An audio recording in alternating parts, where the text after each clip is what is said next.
오늘 15편 1절부터 5절까지인데 짧아서 우리 다 같이 합독하도록 하겠습니다. 같이 읽도록 하겠습니다. 1절부터 5절까지 시작. 여호와여, 주의 장막에 머무를 자 누구오며 주의 성산에 사는 자 누구오니까? 정직하게 행하며 공의를 실천하며 그의 마음에 진실을 말하며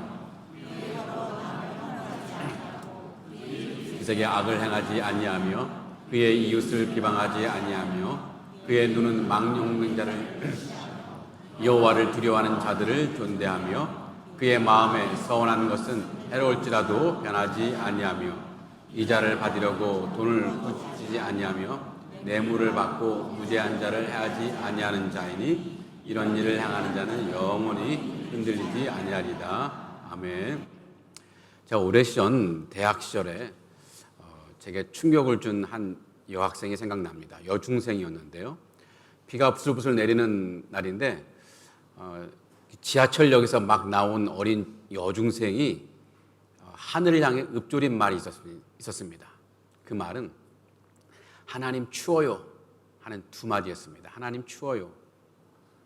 제가 지나가면서 무심코 들었던 이 말인데 이 아이의 말에 제가 굉장히 큰 충격을 받았습니다. 그것이 왜 충격이었느냐 하면은 와, 저 아이는 정말 하나님과 친한가 보다 하는 느낌을 받았기 때문에 저는 그때까지만 해도 하나님은 저 멀리 계신 분이라고 생각했습니다. 저 하늘 높이 계셔서 나하고는 별 상관이 없는 분이라고 그렇게 생각했던 거죠.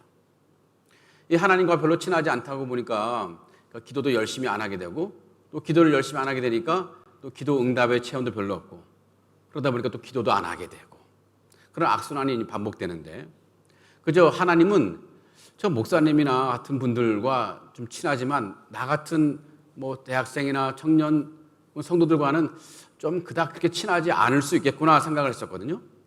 그런데 그 여중생이 하나님과 그렇게 친밀하게 대화하는 것을 딱 보는 순간 머리가 띵해지는 거예요. 여러분 어떻습니까? 여러분은 하나님과 친하십니까? 여러분의 하나님은 여러분에게 어떤 분이십니까? 혹시 하나님은 멀리 계신 분이신가요? 그래서 여러분들이 기도를 해도 내 기도 잘 들으실까? 이런 확신감이 없는 그런 분이십니까? 아니면 가까이 계신 분입니까? 그래서 내가 그냥 작은 소리로 읊조리며 기도해도 하나님은 다 듣고 계신다는 그런 느낌이 있습니까? 가만히 생각해 보면요, 믿음의 크기는 하나님과 얼마나 친한지 그 친밀도와 정비례하는 것 같습니다. 하나님과 친하게 지낸다고 한다면 그것은 믿음이 크다는 증거일 것입니다. 믿음이 크면 클수록 하나님과 더 친밀하게 지내는 것 같아요. 하나님과 별로 친하지 않다고 느껴진다면 그것은 믿음이 크지 않을 가능성이 높습니다. 그러니 그 여중생은 저보다 훨씬 큰 믿음의 아이였던 거예요. 제가 얼마 전에 시편 1편으로 말씀을 전할 때 이 자동차 사이드 미러에 있는 경고문에 대해서 말씀드린 적 있죠. 이 사물이 거울에 보이는 것보다 가까이 있음이라는 문구죠. 그러면서 죄가 우리가 생각하는 것보다 가까이 있다는 것을 말씀드린 적이 있는데 좀 다른 것도 말해볼 수 있습니다. 하나님은요, 우리가 생각하는 것보다 훨씬 가까이 계십니다. 정말 가까이 계세요. 우리는 하나님과 정말 친해질 수 있습니다. 어떻게 친해질 수 있을까? 오늘 시편 15편은 하나님과 친밀하게 되는 그 길들을 우리에게 알려주고 있습니다. 자, 오늘 이 시편은요, 세 부분으로 구성되어 있습니다. 첫 부분은 1절인데요, 질문이고요. 두 번째 부분은 그 질문에 대한 답인데요, 2절부터 5절까지 있고, 세 번째는 그 약속의 말씀인데 5절 마지막 부분에 있습니다.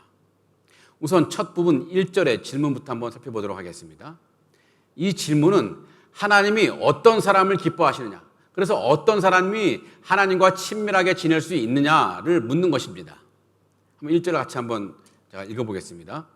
여호와여, 주의 장막에 머무를 자 누구오며 주의 성산에 사는 자 누구오니까? 네.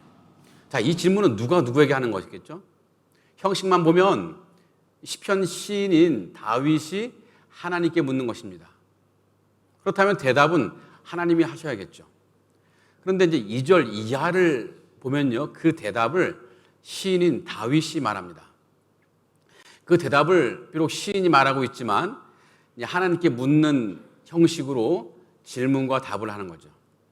그러기에 그 대답의 내용은 다윗 자신의 생각이 아니라 하나님에게서 온 지혜라는 것을 암시하는 것입니다. 지금 시인은 하나님께 올려드리는 질문의 형식으로 사람들에게 지혜를 알려주는 거예요. 자, 이 다윗의 질문은 두 개로 구성되어 있습니다. 두 질문으로 구성되어 있는데, 첫 번째로는 주의 장막에 머무를 자가 누구옵니까? 둘째는 주의 성산에 사는 자가 누구입니까? 사실 이게 두 질문이 두 개지만 사실은 한 질문입니다. 똑같은 질문인데 강조를 위해서 다르게 표현된 질문입니다. 주의 장막에 머무른다는 거나 주의 성산에 산다는 것 모두가 같은 의미입니다. 자, 우선 주의 장막은 하나님이 계신 천막인데요, 성막이라고도 하고 성소라고도 합니다. 자, 이 시편은 다윗의 작품이에요. 다윗 시대에는 건축물로 된 성전이 없었습니다. 다윗이 성전을 건축하려고 했지만 다윗의 손에 피가 많이 묻었다고 하나님은 다윗의 성전 건축하는 것을 허락하지 않았습니다. 하나님은 이 다윗의 아들인 솔로몬에게 성전 건축을 허락하셨고 결국 솔로몬이 성전을 건축합니다. 솔로몬이 건축한 성전을 신학적으로는 제1성전이라고 하고, 나중에 바벨론 포로에서 돌아온 이런 스룹바벨이 건축한 성전을 제2성전이라고 합니다. 그러니 다윗 시대에는 성전이 없었는데 그 대신에 성막, 즉 거룩한 천막이 있을 뿐이었습니다. 그러기에 이 주의 장막은 하나님이 계신 곳입니다. 한편 이 주의 성산 역시 하나님이 계신 곳인데요, 이 성산은 거룩한 산이란 뜻이죠. 시온산을 가리키는 말입니다. 제가 좀 산을 좋아합니다. 설악산, 지리산을 종주하고 정상에 오르기도 했습니다. 서울에 있는 관악산과 이 북한산은 제가 수도 없이 올라갔고요. 안 믿겨지시나요? 믿으시기 바랍니다. 이래봬도 산에 많이 올라갔습니다. 상하이에도 산이 있다고 해서 한번 가보자 하고 가봤더니 높이가 100m도 안 돼요. 이게 언덕이었습니다. 기가 막히죠. 감사하게도 이번 비전 트립에서 가본 이 키르기즈스탄에는 7,000m가 넘는 고봉들이 있습니다.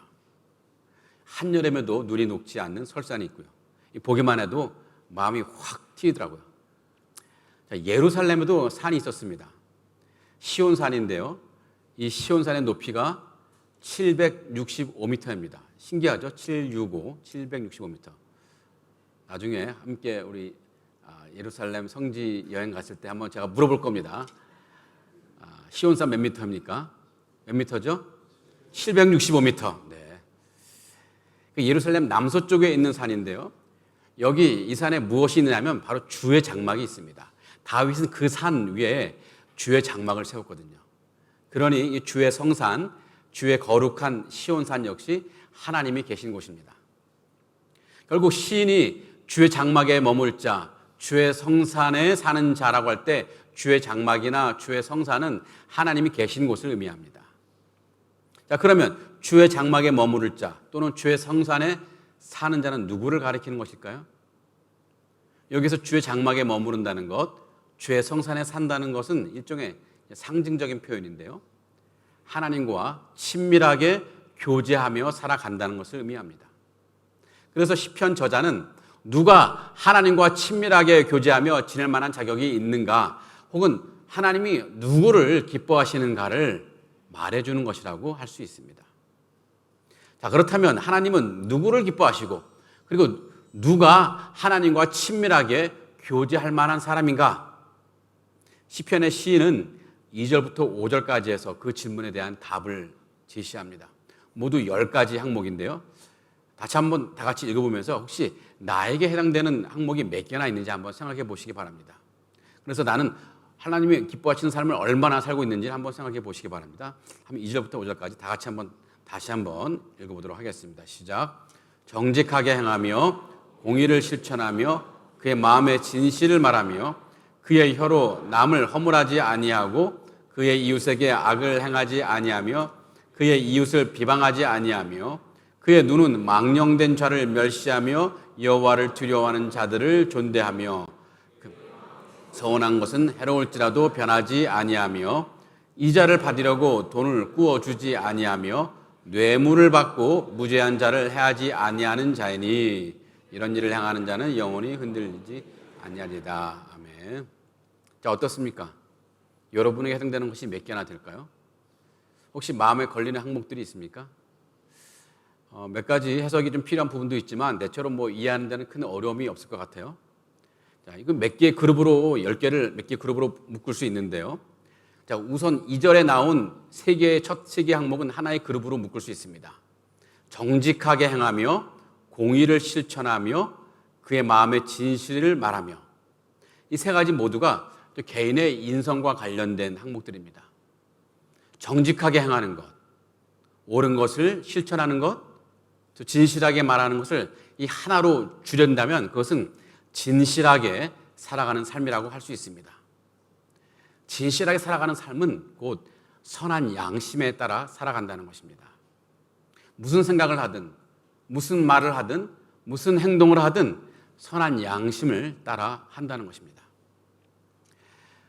무슨 말이나 행위를 한다고 했을 때 그걸 어떻게 할지 안 할지를 판단하는 기준은 각 사람마다 다를 것입니다. 하지만 진실하게 살아가는 사람은 어떤 말이나 행위를 할지 여부를 어떻게 결정하느냐 하면 그 행위나 그 말이 자신의 선한 양심에 비추어서 옳으냐 옳지 않느냐로 결정합니다. 그것이 옳다면 하고 옳지 않으면 멈추는 것입니다. 설령 내게 이득이 없어도, 설령 내가 손해가 되어도, 설령 내가 힘이 든다 할지라도 옳다면 가는 것이고 옳지 않다면 멈추는 것입니다. 그것이 진실하게 살아가는 사람이 살아가는 삶의 태도라고 말할 수 있습니다. 또 진실하게 살아가는 사람은 무슨 일을 할 때 남이 보느냐 보지 않느냐에 따라 그 삶이 달라지지 않습니다. 진실한 사람은 모든 사람들이 나를 볼 때와 아무도 나를 보지 않을 때 모습이나 행동이 다르지 않습니다. 남이 볼 때는 의로운 사람인 것처럼 그런 행동하지만 남이 보지 않을 때는 자신의 욕구대로 또는 의롭지 않은 모습으로 행동한다면 그것은 진실한 삶의 모습이 아니죠. 남이 보든지 보지 않든지 옳은 것을 행하고 옳지 않은 것을 행하지 않는 것, 그것이 진실하게 살아가는 삶의 태도입니다. 제가 이 부임 초반에 교회 앞에서 우리 무단횡단하지 말고 횡단보도로 건너자는 말씀을 드린 적이 있습니다. 그 말씀을 기억하고 무단횡단하지 않고 횡단보도로 건너는 분들이 꽤 많습니다.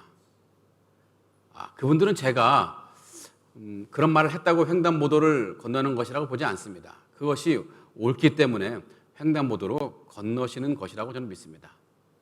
물론 여전히 무단횡단하시는 분들도 가끔 눈에 띄긴 합니다.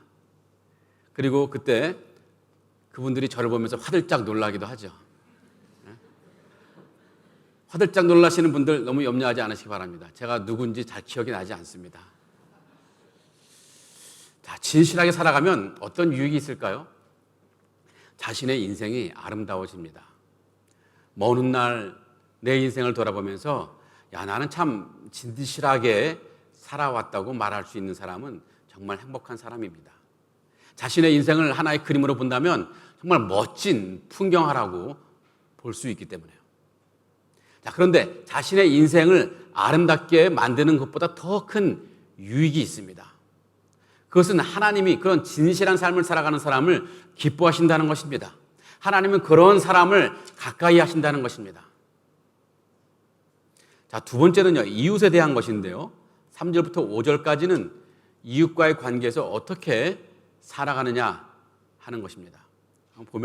보면은요, 그의 혀로 남을 허물하지 아니하고 그의 이웃에게 악을 행하지 아니하며 그의 이웃을 비방하지 아니하며 이 말과 행위를 통해 이웃에게 고통을 주지 않는 사람입니다. 다른 사람을 힘들게 하는 방법이 몇 가지가 있습니다. 처음에는 이 말로 이웃을 괴롭히는 것인데요. 가장 대표적인 것은 말로 상대에게 상처를 입히는 것입니다. 우리가 쉽게 범하는 잘못이기도 합니다. 특히 내 감정이 격해질 때는 우리는 이 말로 다른 사람에게 쉽게 상처를 줘요. 그리고 나중에 후회해요. 하지만 이미 내뱉어진 말은 주워 담기가 어렵죠. 상처 주는 것은 잠시지만 회복은 너무 오래 걸립니다. 그러기에 함부로 남에게 함부로 이런 말할 것이 아닙니다. 특히 이 아픈 곳을 찌르는 말 굉장히 주의해야 됩니다. 비록 그것이 옳은 말이라 할지라도 그것이 상처가 된다면 다음으로 혹은 다른 방법으로 말하는 것이 좋을 것입니다. 이 가정에서도 마찬가지예요. 부부 간에 혹은 부모와 자식 간에 함부로 말할 것이 아닙니다. 이 부모나 이 배우자가 무심코 한 말이 자식이나 그 배우자에게 깊은 상처가 될 수도 있습니다. 직장에서 이 부하 직원에게 함부로 말할 때 자칫 그 부하 직원에게 깊은 상처가 될 수 있습니다. 저 자신도요, 가만히 돌아보면 가족에게나 혹은 동료 목회자에게 혹은 우리 부교육자들에게 함부로 말하고 후회한 적이 종종 있습니다. 그래서 어떤 경우는 그 사람을 잃어버리는 경우도 있고, 또 그나마 다행인 것은 어떤 관계는 회복되기도 했지만 상당히 많은 시간과 노력이 필요했습니다. 한번 깨진 관계는 회복되기 어렵다는 것을 좀 인생이 좀 살아보니까 알게 되더라고요. 이 말로 상대방을 힘들게 하면 나는 당장에는 스트레스가 풀릴지 모르겠지만 분명히 후회될 만한 상황이 내게도 다가옵니다. 이 타인을 힘들게 하는 것 두 번째는요, 제가 자칫 타인을 힘들게 하는 방법을 가르쳐 주는 것 같은데 그렇지 않습니다. 두 번째는 이웃에게 악을 행하는 것입니다. 폭력을 가하는 것일 수도 있겠지만 폭력이 아니더라도 그에게 고의로 손해를 입히는 일을 하는 것이에요. 대부분 이기주의적인 행동을 하는 것인데요. 내 욕심을 위해서 상대방이 힘들다는 것을 알면서도 하는 행동이죠. 비양심적인 행동입니다. 인생을 좀 더 살아보니까 깨닫는 것은 상대를 힘들게 하면 반드시 언젠가 나도 힘들어진다는 것을 알게 됐습니다. 그러니 설령 고의로 하지 않았다고 해도 내가 남을 힘들게 한 것이 있다면 얼른 돌아서야 되고, 또 힘들게 한 것에 대해서 마땅한 조치를 취해야 되고, 또 진심으로 사과를 할 수 있어야 됩니다. 힘들게 해놓고 그냥 방치해버린다면 그건 역시 그 사람에게, 그 이웃에게 계속 악을 행하는 것입니다. 왜냐하면 상대방의 마음에는 계속 상처와 분노를 남기는 것이기 때문에 그래요. 그것은 반드시 나에게 도로 화살로 돌아오기 마련입니다. 자, 이웃에게 고통을 주는 또 한 가지가 있다면 그것은 다른 사람에게 그 이웃에 대해서 험담을 하는 것입니다. 우리 인간의 심성이 참 나쁘다는 것을 이게 언제 잘 알게 되느냐 하면 남에 대한 칭찬보다는 남에 대한 험담에 우리 귀가 더 활짝 크게 열릴 때입니다. 남에 대한 칭찬은 잘 들리지 않습니다. 그리고 재미가 없어요. 잘 기억도 안 나요. 그런데 남에 대한 험담은요, 귀에 쏙쏙 들어옵니다. 그리고 한번 들은 것 잊혀지지가 않아요. 그리고 너무 재미있습니다. 그리고 누군가에게 다시 전하고 싶어요. 복음을 전하는 것이 아니라 험담을 전하고 싶습니다. 그게 마치 사명인 것처럼 전해요. 이 남에 대해 험담하는 사람이 알아야 될 것이 있습니다. 남에 대해 험담을 하는 사람을 다른 사람들은, 심지어 그 듣는 사람도 그 사람을 좋게 보지 않는다는 거예요. 험담을 듣는 사람은요, 나에게 험담을 하는 사람이 다른 데 가서는 내 험담을 할 수도 있겠다 하는 생각을 해요. 그런 의심을 하니까 이런 사람을 좋아하지는 않죠. 남에 대해 험담하는 것은 정말 미련한 일입니다. 나로 인해서 이웃이 고통을 받게 된다면 그것은 아주 미련한 일입니다. 결국 내 인생을 추하게 만드는 것이기 때문인데, 그런데 이웃에게 고통을 주는 것이 정말 미련한 일인 것은 하나님이 그런 사람을 기뻐하지 않기 때문입니다. 하나님이 가까이 하지 않으시고 하나님과 친밀해질 수 없는 사람이기 때문에 그렇습니다. 자, 세 번째는요, 하나님에 관련된 것인데, 4절은 하나님과 관계에서 올바르게 살아가는 면을 교훈하고 있습니다. 4절 한번 보면은, 그의 눈은 망령는 자를 멸시하며 여호와를 두려워하는 자들을 존대하며 그 마음에 서운한 것은 해로울지라도 변하지 아니하며. 자, 여기서 망령된 자는 하나님을 두려워하지 않고 살아가는 사람을 가리킵니다. 그런 사람을 멀리하고 대신 하나님을 두려워하는 사람을, 그런 경건한 사람을 존대하는 것입니다. 그리고 하나님께 약속한 것은 설령 내가 손해가 난다 할지라도 지킨다는 것이죠. 자, 이것은 사람을 어떤 관점으로 대할 것인가에 대한 것인데, 그것은 하나님의 관점으로 사람을 대한다는 것입니다. 하나님을 두려워하지 않고 오히려 하나님에 대적하는 망령된 사람을 멀리하는 것, 또 하나님을 두려워하는 사람을 존대하는 것은, 이것은 하나님의 마음으로 사람을 대하는 것입니다. 단지 이것은 사람을 대하는 방식만 말하는 것이 아니죠. 세상을 대하는 모든 사물을, 모든 일에 대하는 방식이기도 합니다. 세속적인 관점으로 세상과 마주할 것이 아니라 하나님의 관점으로 세상을 마주하는 것입니다. 그래서 하나님의 관점에서 옳은 것을 행하고 옳지 않은 것을 하지 않는 것입니다. 세상은 저마다 옳다고 말하고 또 그대로 행합니다. 그런데 다 옳으면 서로 부딪힐 일이 없어야 되는데 서로 부딪혀요. 특히 이 정치인들 보면 각자 옳다고 말하는데 각자 부딪히죠. 왜 그런 일이 발생할까요? 왜냐하면 이 세상적인 관점은, 세속적인 관점은 죄로 오염되어 있기 때문에 그 관점들이 다 왜곡되어 있어요. 다 옳지 않습니다. 옳다고 하지만 다 옳은 것이 아닙니다. 그러기에 우리는 하나님의 관점으로 세상을 보고 판단하는 것이 필요합니다. 하나님이라면 어떻게 생각하셨을까? 하나님이라면 어떻게 판단하실까? 하나님이라면 어떻게 행하실까? 이런 관점으로 묵상하고 판단하는 것이죠. 이것이 온전한 믿음의 사람의 대표적인 모습이라고 할 수 있습니다. 하나님은 이런 사람을 기뻐하신다는 것입니다. 하나님은 이런 사람에게 친밀하게 다가가시고 우리도 그런 모습을 가질 때 하나님께 온전히 나아갈 수 있다는 것입니다. 네 번째는요, 물질에 대한 것입니다. 5절인데요. 이자를 받으려고 돈을 꾸어주지 아니하며 뇌물을 받고 무죄한 자를 해하지 아니하는 자이니. 이자를 받으려고 돈을 꾸어주는 것은 우리 시대에 너무 당연하죠. 은행이 주로 하는 일들이 그런 거니까요. 하지만 이 모세의 율법에는요, 이자를 받고 돈을 빌려주는 것이 금지되어 있었습니다. 그 시대는 그랬습니다.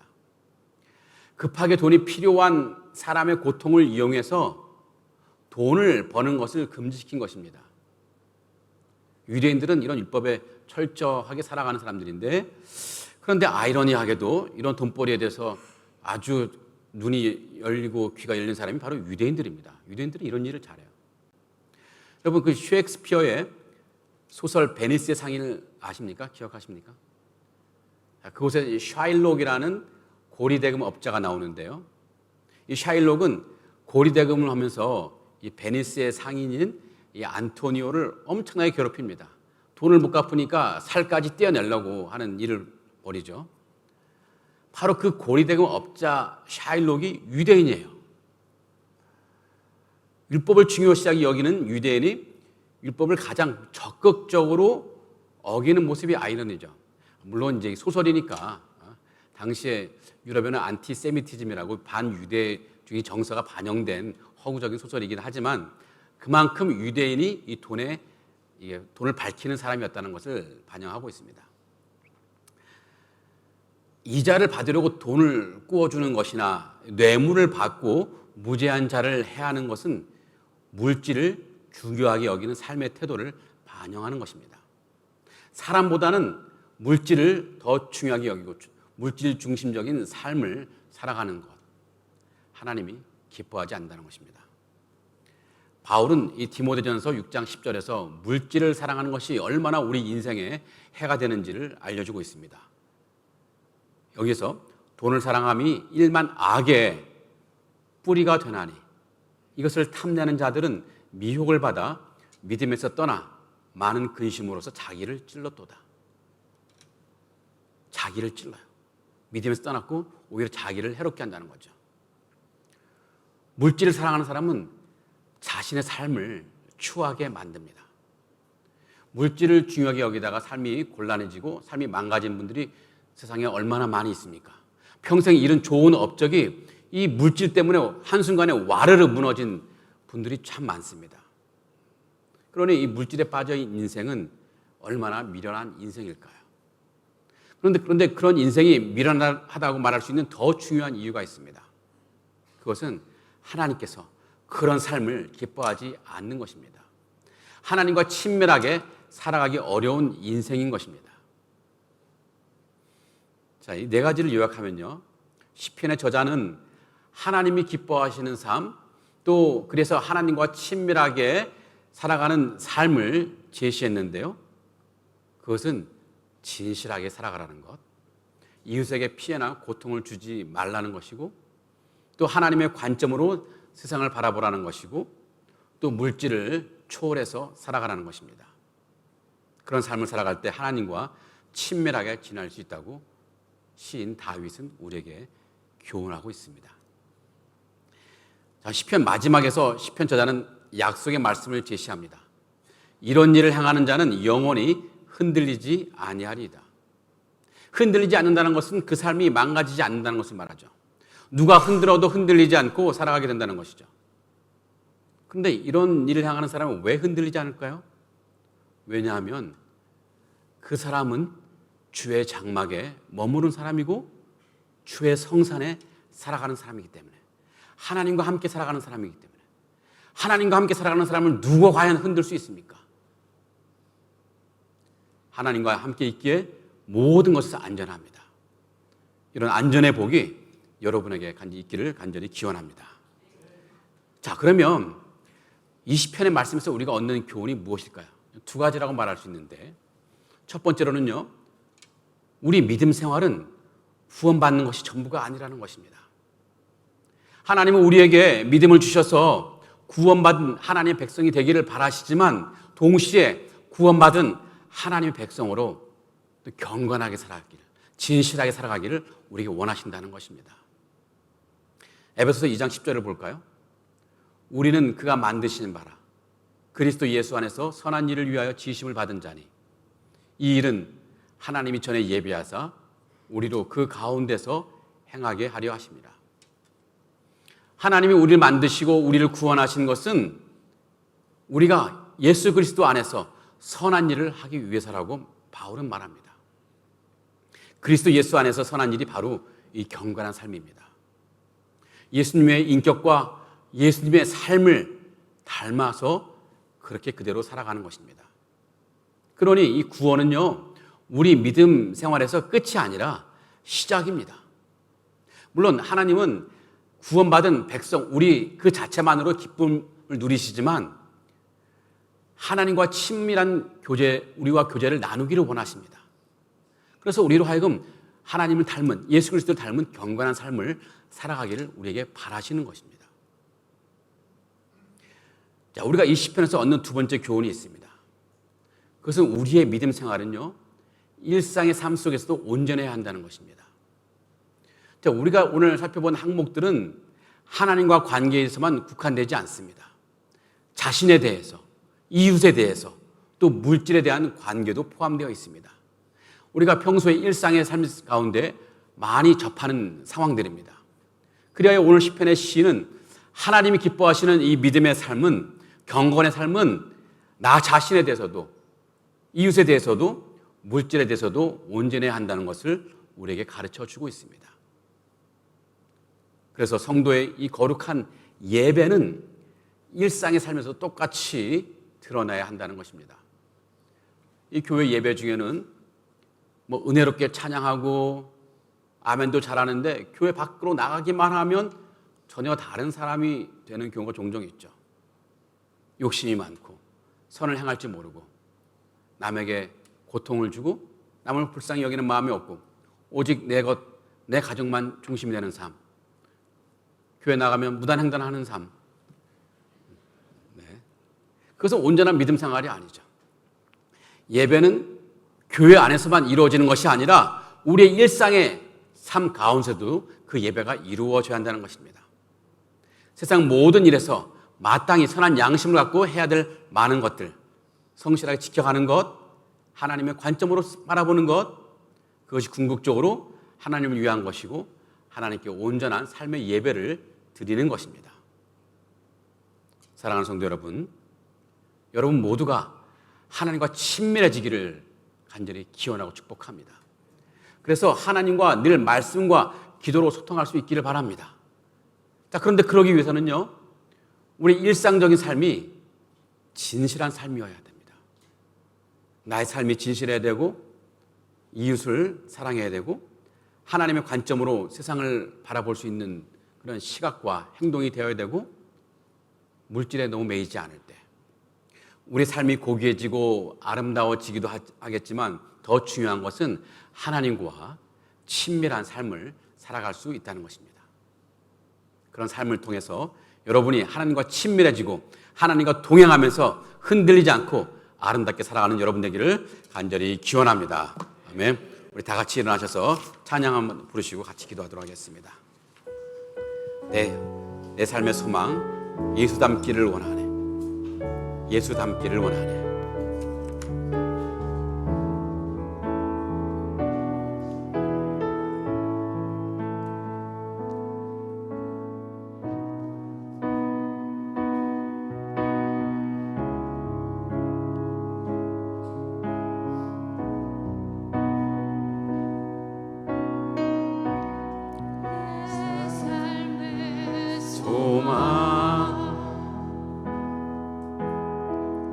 내가 바라는 한 분,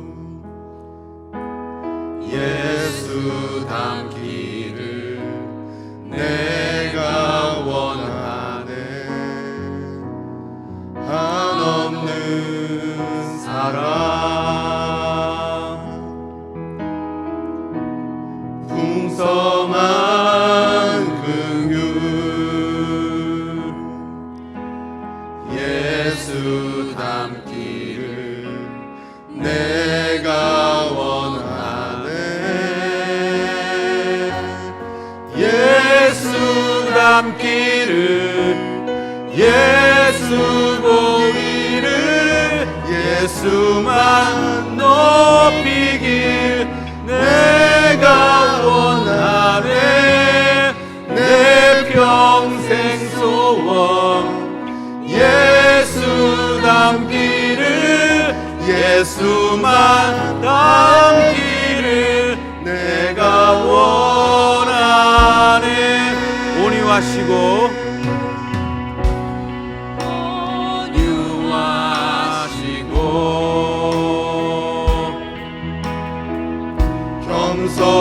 겸손하신 성품, 예수 닮기를 내가 원하네. 자비하시고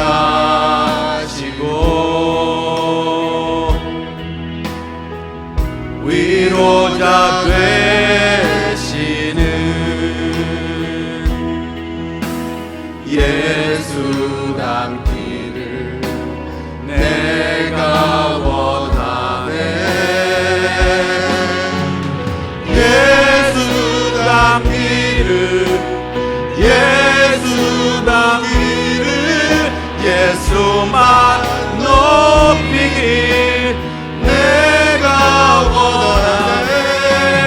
내 평생 소원 예수 닮기를, 예수만 닮기를 내가 원하네.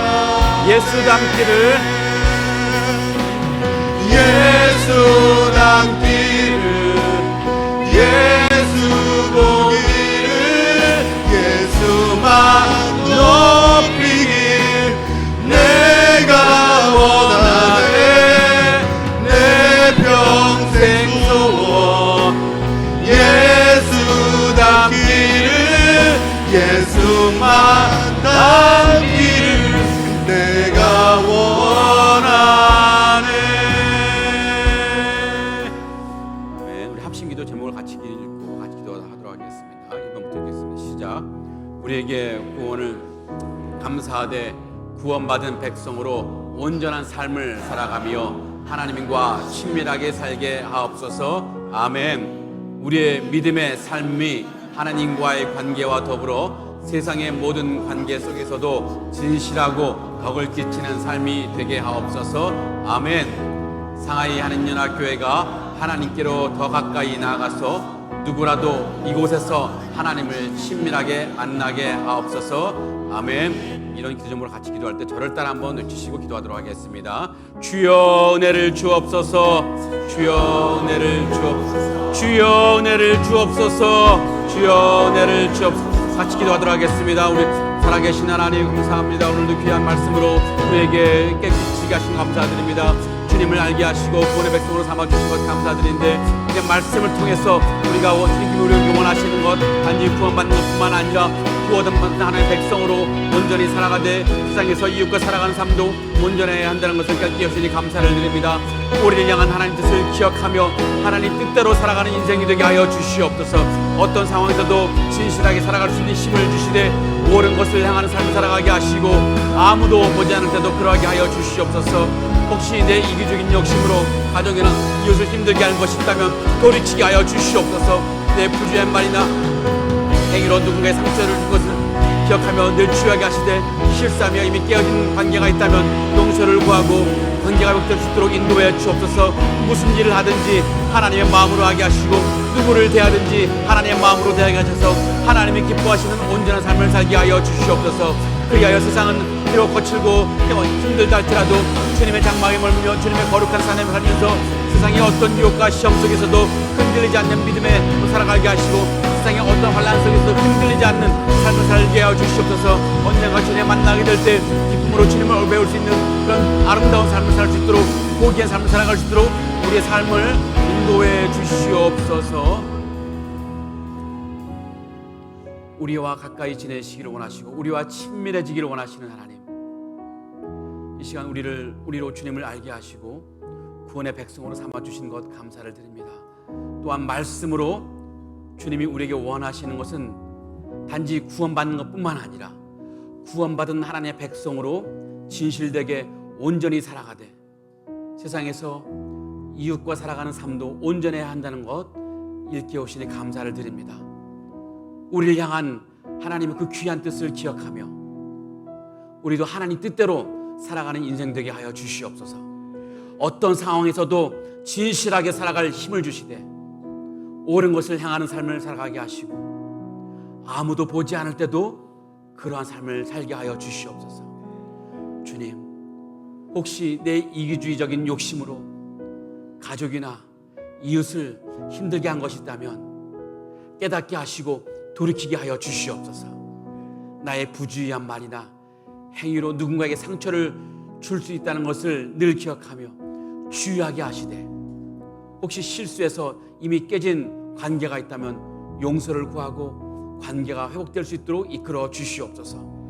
무슨 일을 하든지 하나님의 마음으로 하게 하시고 누구를 대하든지 하나님의 마음으로 대하게 하셔서 하나님이 기뻐하시는 경건하고 진실된 삶을 살게 하여 주시옵소서.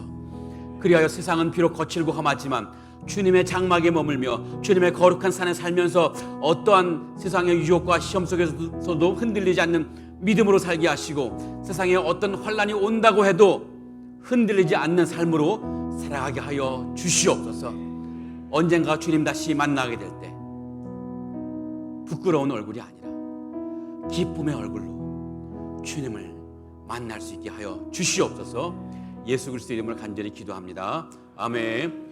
이제는 우리 주 예수 그리스도의 은혜와 하나님의 사랑과 성령의 교통하심이 우리의 삶이 하나님 앞에서 또한 세상 가운데 온전하기를 하나님이 원하신다는 것을 깨닫고 자신의 삶이 고귀하고 아름답기를 소망하되 어느 상황에서도 진실하게 살아가며 이웃을 사랑하며 하나님 뜻대로 살아가기를 다짐하는 상하이 한인연합교회 모든 성도들 머리 위에 지금부터 영원토록 함께 있을지어다. 아멘.